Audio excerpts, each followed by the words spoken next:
Romans 8:29 to 39. Sapagkat yaong mga nang una pa'y kanyang nakilala ay itinalaga naman niya na maging katulad ng larawan ng kanyang anak upang siya ang maging panganay sa maraming magkakapatid. At yaong mga itinalaga niya ay kanyang tinawag naman, at ang mga tinawag ay inaaring ganap naman niya, at ang mga inaaring ganap ay diluwalhati din naman niya. Ano ang ating sasabihin sa mga bagay na ito? Kung ang Diyos ay kakampi natin, sino ang laban sa atin? Siya na hindi pinagkait ang kanyang sariling anak, kundi ibinigay dahil sa ating lahat. Bakit hindi naman ibinibigay sa atin ang walang bayad ang lahat ng mga bagay? Sino ang magsasakda ng anumang laban sa mga hirang ng Diyos? Ang Diyos ay ang umaaring ganap. Sino ang hahatol? Si Kristo, Jesus na namatay, o yaong nabuhay na maguli sa mga patay na siyang nasa kanan ng Diyos, na siya naman namamagitan dahil sa atin? Sino ang maghiwalay sa atin sa pag-ibig ni Kristo? Ang kapighatian o ang kahapisan, o ang pag-uusig o ang kagutom, o ang kahubaran o ang panganib o ang tabak? Gaya ng nasusulat, dahil sa iyo kami pinapatay sa buong araw, kami ay nabilang na parang mga tupa sa patayan. Hindi kundi sa lahat ng mga bagay na ito, tayo higit pa sa mga pagtagumpay sa magitan niyang niyaon sa atin na umibig, sapagkat ako ay naniwalang lubos na kahit ang kamatayan man, kahit ang buhay, kahit ang mga anghel, kahit ang mga pamunuan, kahit ang mga bagay na kasalukuyang, kahit ang mga bagay na darating, kahit ang mga kapangyarihan, kahit ang kaataasan, kahit ang kababaan, kahit ang alinmang ibang nilalang ay hindi makapaghiwalay sa atin sa pag-ibig ng Diyos na nasa kay Kristo Jesus na Panginoon natin. Unconditional eternal security. Lubos o ganap na walang katapusang katiyakan.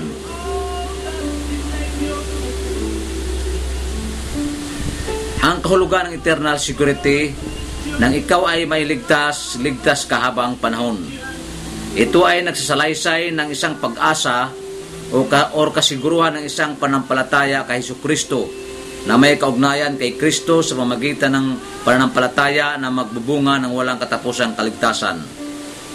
Ang isang makasalanan ay binago, pinanganak muli sa pamamagitan ng salita at espiritu ng Diyos, at kanyang natanggap ang bagong buhay at ang bagong katangian, naging kabahagi ng makadiyos na katangian o kalikasan, at siyang naging matuwid sa harap ng Diyos na walang nang pananagutan dahil sa kamatayan ni Kristo Jesus.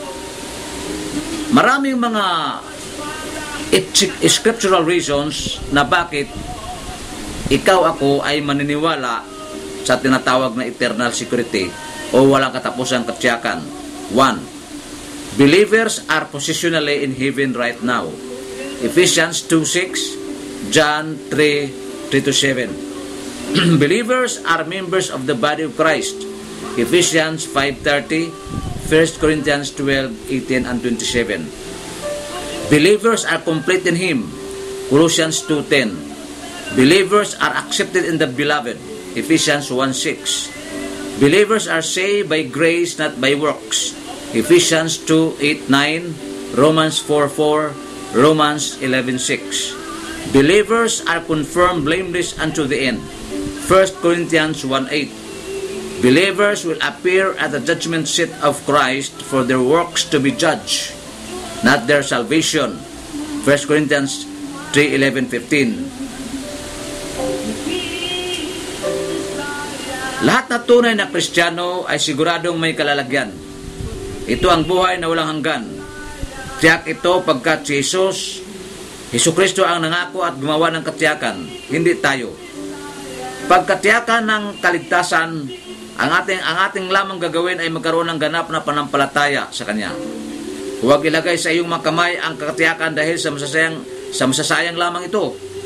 Ang lahat ay manggagaling lamang kay Kristo Jesus, pagkat siya ang ating tanging tagapagligtas.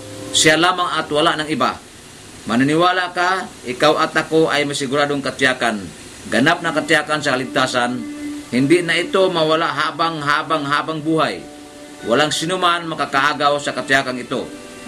Sa John 10:27-29, dinirinig ng aking mga tupa ang aking tinig, at sila'y aking nakakilala, at sila'y nagsisunod sa akin, at sila'y binibigyan ko na walang hanggang buhay.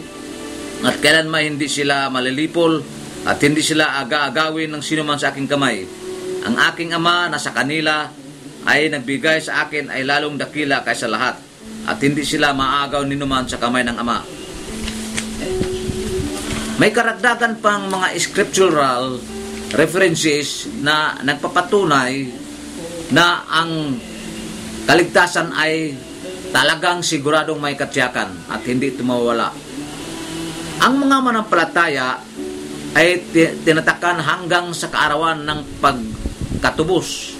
Ephesians 4:30. Ang mga manampalataya ay ingatan sa kanyang kaharian sa langit. 2 Timothy 4:18. Ang mga manampalataya ay hindi na mauuhaw magpakailanman. John 4:14. Ang mga manampalataya ay may buhay na walang hanggan. John 5:24, John 3:16. Ang mga manampalataya ay may katiyakan o hindi mahiwalay sa pag-ibig ng Diyos na nasa kay Kristo Jesus. Romans 8:38-39. Ang mga manampalataya ay may katiyakan sa kamay ni Kristo Jesus. John 10:28. Ang mga manampalataya ay may katiyakan o kasiguruhan sa kamay ng Diyos Ama. John 10:29. Ang totoong manampalataya ay may totoong katiyakan sa buhay. Ang katiyakan ito ay hindi galing sa reliyon, hindi galing sa mabubuting gawa ng ating sarili, hindi dahil sa ating trabaho at sweldo, hindi sa ating edukasyon at kayamanan, hindi galing sa maranyang pamumuhay, malagintong bahay at sa mga mamahaling gamit sa bahay. Si Kristo Jesus lamang ay may kakayahan at siyang tunay lamang ang makapagbibigay ng katiyakan sa ating kaligtasan ng ating kaluluwa. Ikutin mo man ang buong mundo, bilhin mo mang kayamanan ng lahat ng bansa, ikaw ang pinakamayaman sa buong mundo, ngunit ang iyong kaluluwa ay mapapahamak, lahat ay walang bisa at walang silbi. Sa lahat ng bagay wala nang mas higit pa at walang katumbas at walang kapalit. Ang buhay na walang hanggan. Ngayon, buhay natin sa Pilipinas ay pansamantala at temporary lamang. Darating ang panahon na lilisanin natin ito. Ang ating karanasan, katalinuhan, kasikatan, kagandahan at kayamanan hindi makakapigil sa ating pagtanda at kamatayan. Kay Kristo Jesus lahat tayo ay may katiyakan at kasiguruhan at may buhay na walang hanggan. Ano ba ang pipiliin natin? Pansamantala na buhay at mamumuhay sa Pinas o buhay na walang hanggan sa kanyang kaharian? Kung ikaw ay tunay na Kristiyano, maniwala ka na iyo ang buhay na walang hanggan. Kung hindi ka tunay na Kristiyano, dapat kang mangamba at matakot. Sa John 10:28, at sila'y bibigyan ko na walang hanggang buhay, at kailanman hindi sila malilipol at hindi sila aga-agawin ng sinuman sa aking kamay. Karagdagan pa rin ng mga spiritual references tungkol sa walang katapusang katiyakan o eternal security. Si Jesus at ang Amang Diyos ang siyang tagapag-ingat sa iyo upang hindi ka mawawala. John 6:39. Hindi ikaw itataboy ni Jesucristo. John 6:37. Ang banal na espiritu ay sumainyo magpakailanman. John 14:16. Mga liligtas tayo sa buhay ni Kristo Jesus, hindi sa ating sariling mabubuting buhay. Romans 5:10. Ang mga manampalataya ay inaaring ganap sa mamagitan ng mga matuwid na gawa ni Kristo Jesus, hindi dahil sa ating sariling mabubuting gawa. Romans 5:18-19. Huwag ka na magduda sa iyong kaligtasan. Ikaw ay sigurado na may kaligtasan kung ikaw naman ay tunay at totoong Kristiyano.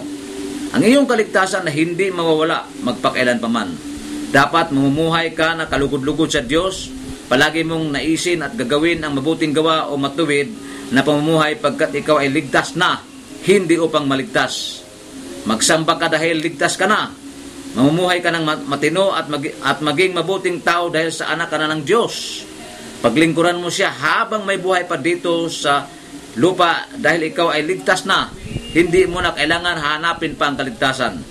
Matagal ka nang nasumpungan ni Kristo Jesus. Siya ang naghanap sa iyo noon, hindi ikaw ang naghanap sa Kanya. Sa Romans 5:10, sapagkat kung noong tayo'y mga kaaway, ay pinakipagkasundo tayo sa Diyos sa mamagitan ng kamatayan ng Kanyang anak, lubha pa ngayong nangagkakasundo na ay mga liligtas tayo sa Kanyang buhay. Sa pangalan ng Ama at Anak at Espiritu Santo. Amen.